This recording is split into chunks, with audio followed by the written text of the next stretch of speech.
So, você deve estar se perguntando quais são as coisas mais importantes e mais rápidas que eu tenho que aprender antes de fazer a transição para a arquitetura internacional. Então, a primeira coisa é saber se você vai trabalhar com a Europa, onde tem sistema métrico, ou com os Estados Unidos, que tem o sistema imperial. O Canadá também é sistema métrico, tá? E então, a partir daí, você vai ter que entender o sistema construtivo de cada um desses países, né? Qual país que você vai estar trabalhando, você tem que aprender o sistema daquele país especificamente, tá? Então, eu já fiz projetos para Moscou que estavam usando exatamente o mesmo sistema construtivo dos Estados Unidos. Aí, eu também já fiz projeto para a Turquia que estavam usando o mesmo sistema construtivo.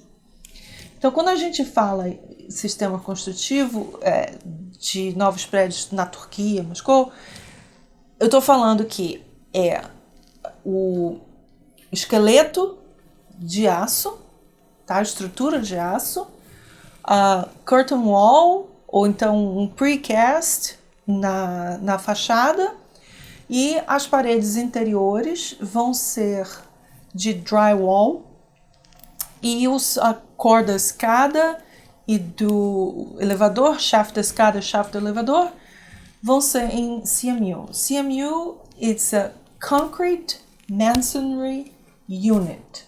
Então, é um tijolo de concreto que eles chamam aqui de CMU. Então, você vai ouvir muito isso. Então, esse mesmo tipo de construção a gente usou na Turquia, em Moscou e também em Qatar, tá? Porque fica mais barato você usar drywall internamente e também barateia a sua estrutura, porque é menos peso, right? Então, a partir do momento que você sabe em que país que você vai, você define qual é o sistema construtivo que você vai estar estudando, tá? Então, vamos partir do precedente, que a gente vai estar falando dos Estados Unidos. Então, nos Estados Unidos, você vai ter que aprender o sistema imperial, você vai ter que aprender a usar o AutoCAD ou o Revit no sistema imperial. Detalhes do Revit eu não tenho como te dar muito, porque eu não tenho experiência em Revit, tá? Eu fiz curso de Revit, aprendi Revit, mas eu nunca usei de uma extensão em que eu possa dizer que eu sou expert. Mas AutoCAD é diferente, porque eu comecei na versão R13, foi a minha primeira experiência, meu primeiro contato com o AutoCAD foi R13. Então, isso já vai para, vamos ver, 15 anos de formada, acho que já tem uns 19 anos, ou 18, 19 anos que eu lido com o AutoCAD. Tá? Então,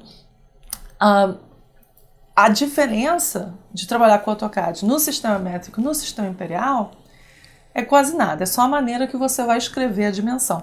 Mas a função é a mesma, você está fazendo tudo a mesma coisa. Agora, aqui nos Estados Unidos, eles usam muito mais ferramentas e ferramentas avançadas do AutoCAD, que a gente vai ter que estar vendo com mais detalhe em um momento específico, tá? Porque eu não vou entrar em detalhe do software nesse vídeo, porque é um animal diferente, é muito mais complexo e a gente tem que falar separado, ok? Você aprendendo basicamente a usar o sistema imperial, ao botar as medidas no sistema imperial no AutoCAD, já é o seu primeiro passo. Muita coisa de detalhamento, não adianta você olhar, você ler, você tem que fazer para você entender. Até porque você precisa entender como uma peça vai encaixar com a outra, com a outra, com a outra, para aquilo fazer sentido. Tá? Então, no começo, basicamente, faça o que te mandarem. Se você tiver dúvida, pergunta. Algumas pessoas vão te dar uma ou outra explicação. Outras pessoas não vão te dar explicação, mas vão te dar um exemplo. É como esse aqui, modifica esse aqui. Então você vai ter que descobrir.